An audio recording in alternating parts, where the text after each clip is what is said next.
طرف خاک و خون میں لطپت لاشیں، آل رسول وطن سے دور وفا کے باتوں سے پھر جانے والوں کے درجے میں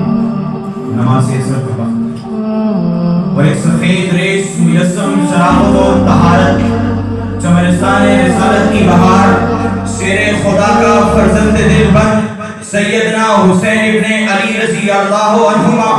موت کی آنکھوں میں آنکھ ڈال کر اللہ اکبر کہہ کر اپنی زندگی کی آخری نماز شروع کرتا ہے اور اللہ اکبر کہہ کر جان قربان کرتا ہے۔ میرے نبی کے فرمان کے مطابق انسان جس حال میں انتقال کرتا ہے روز محشر اسی حالت میں اٹھے گا، تو حسین قیامت کے روز اٹھے گا تو حالت نماز کی ہوگی اور زبان پر صدا اللہ اکبر کی ہوگی کہ نہ مسجد میں نہ مندر میں نہ دیواروں کے سائے میں نماز عشق ادا ہوتی ہے تلواروں کے سائے میں۔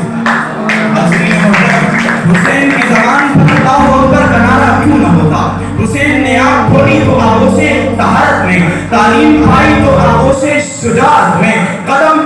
تعلیم پائی تو آغوش شجاعت میں، ہوش سنبھالا